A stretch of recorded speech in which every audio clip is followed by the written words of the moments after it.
हाँ well basically मैं आज बात करूँगा कि कैसे मैंने web development, Android app development कैसे मैंने शुरू शुरू की। So basically how I became an Android app developer. तो मैं बेसिकली अपनी मास्टर्स डिग्री कर रहा था और इस दौरान मैंने देखा कि इर्द गिर्द जो है मोबाइल एप्लीकेशंस वो राइजिंग, यानी हर जगह हर बंदे के पास एक स्मार्टफोन था और वो अपने स्मार्टफोन में apps यूज़ कर रहा था. There were numerous apps, so I was excited to learn about app development. Previously I had done web dev and desktop development. तो मेरा एक there was a certain curiosity. I was intrigued by Android apps. तो मैंने क्या किया, basic programming fundamentals तो मुझे आते थे. तो मैंने ये किया कि basically I started learning about Java initially. तो जावा के बारे में मैंने उनकी एंड्रॉयड डेवलपर की वेबसाइट पे ही पढ़ना शुरू किया. तो वो पढ़ते पढ़ते फिर बेसिकली मुझे ये हुआ कि मैंने कहा कि अब ज़रा थोड़ा एंड्रॉयड स्टूडियो डाउनलोड किया और मैंने प्रैक्टिस करना शुरू किया. साथ एक मैंने सर्टिफिकेशन भी कर ली कोर्सेरा से. तो उससे ये हुआ था कि इन अबाउट 6 मंथ्स कि मैं एक बेसिक ऐप बना सकता था इन जावा. तो मैंने अभी तक I have published about 12 apps store पे मैंने कर दिए हैं पब्लिश. तो basically why should you listen to me, because I am already developing apps, so I have the experience. तो अगर अब आपने एंड्रॉयड डेवलपमेंट का जो जर्नी है मेरा, उससे ये बात सीखनी है, देयर वाज कंसिस्टेंसी. कि मेरे जो जो काम था उसमें कंसिस्टेंसी थी. वो ऐसे कि मैं बेसिकली चाहे 1 घंटा कोड करूँ 2 घंटा कोड करूँ, आई कोड रिगरसली डेली. यानी डेली मैंने एक टाइम था रखा हुआ. और इन अबाउट 6 मंथ देखिए क्या होता है, कंपाउंड इफेक्ट होता है. जो चीज़ आप डेली डेली करते हैं, साथ साथ करते हैं, उसका क्या है, एक एक ड्रॉप भी मिलके बहुत बड़ा एक इम्पैक्ट पड़ता है.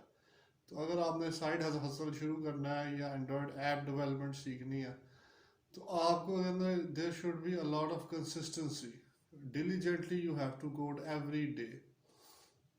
कोडिंग में ये होता है कि अगर आपके बेसिक्स आपको आते हैं, जैसे कि आजकल तो दुनिया जा रही है कॉटलन के पीछे.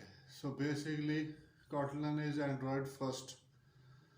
तो अगर आपने कॉटलन से, अगर आप अभी एज अ बिगिनर स्टार्ट कर रहे हैं, start with Kotlin, because Kotlin is the way forward. Google ने खुद इसके सर्टिफिकेशंस भी दिए हैं और कहते हैं कि ये हमारी जो है कॉटलन लैंग्वेज को प्रमोट करो. तो अब जो बड़ी कंपनीज हैं वो जावा से कॉटलन पे शिफ्ट हो रही हैं.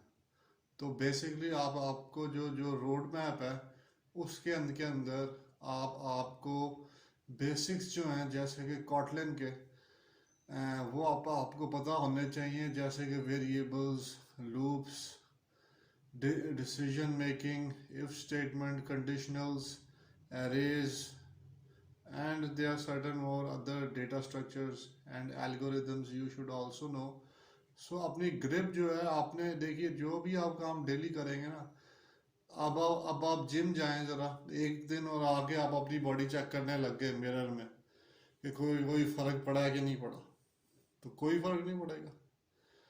1 मंथ भी जाएं आप, फिर आप मिरर में आप अपनी बॉडी देखें तो कोई फ़र्क नहीं पड़ेगा.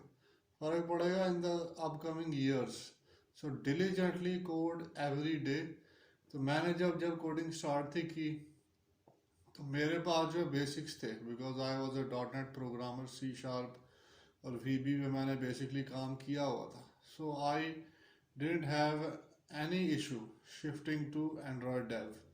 तो अब एंड्रॉयड स्टूडियो जो है वो ही इतना एडवांस हो गया कि वो डिफरेंट लेआउट्स दिखा देता है. अब उसमें एक्सएमएल भी आपको आनी चाहिए. एक्सएमएल में टैग्स होते हैं, ओपनिंग टैग, क्लोजिंग टैग, उसके अंदर आपका यूआई बनता है. तो आपको फ्रंट एंड, तो एक्सएमएल भी आपको थोड़ी बहुत सीखनी चाहिए. तो जो प्रोग्रामिंग लॉजिक जो होता है वो तो प्रोग्रामिंग लैंग्वेज का बेसिकली होता है कि आपको अगर बेसिक्स किसी भी लैंग्वेज के पता है, you can learn a new language. So your basic fundamentals should be very strong.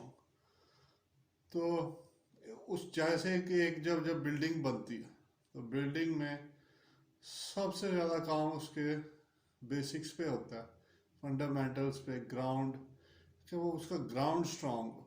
तो जब ग्राउंड स्ट्रांग होता है, so you could build multiple, you could increase the length or build up upon it.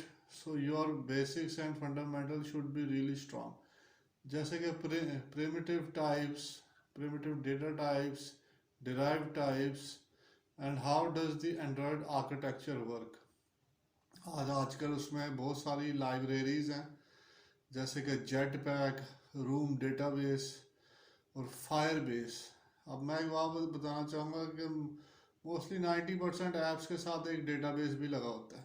तो database is something where you store your data. अब Firebase है में एक feature है रियल टाइम डेटाबेस, तो वो डॉक्यूमेंट बेस्ड मॉडल है। So your data is stored in like documents. Traditionally हम जब पहले यूज़ करते थे, जैसे एसक्यूएल सर्वर था माइक्रोसॉफ्ट टेक्नोलॉजी, उसके अंदर ये होता है कि रिलेशनल डेटाबेस होता है, यानी data is stored in form of rows inside a table and there are relationships between table, जैसे one to many, many to one, cardinality.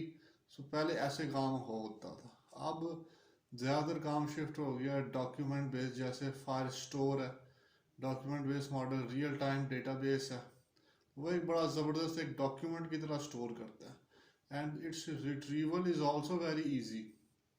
सो अगर आप एंड्रॉयड डेवलपमेंट में आपका हाथ थोड़ा सा सीधा हो, तो आप फिर डेटाबेस के बगैर, तो अब जैसे फेसबुक है, जब आपकी प्रोफाइल लोड होती है, सो इट्स लोडिंग, और आपकी पिक्चर्स वो डेटाबेस से ही रिट्रीव करता है, यानी आपकी प्रोफाइल पिक्चर्स, आपके नंबर ऑफ लाइक्स, कितनी बार क्लिक हुआ है, ये सारे आपके फ्रेंड्स कौन है। अब ये फेसबुक कहाँ से ले रहा है, एक डेटाबेस से ले रहा है। Database could be on a server, it could be on your local machine, so that depends on the application architecture.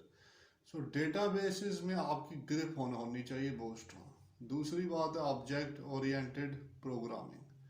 अब जो ऑब्जेक्ट ओरिएंटेड प्रोग्रामिंग है, उसके जो बेसिक कॉन्सेप्ट्स हैं, जैसे कि इनहेरिटेंस, इनकैप्सुलेशन, और उसके जो फंडामेंटल पिलर्स ऑफ ऊप, इनहेरिटेंस, इनकैप्सुलेशन और डेटा हाइडिंग, पॉलीमॉर्फिज्म एट्सेट्रा, ये भी आपको पता हो कि ये इसके क्लासेस का क्या रोल है, क्लासेस की इनहेरिटेंस कैसी हो रही है, मेथड ओवरलोडिंग और मेथड ओवरराइडिंग में क्या फ़र्क है, ये पता होना चाहिए। तो object oriented programming is crucial.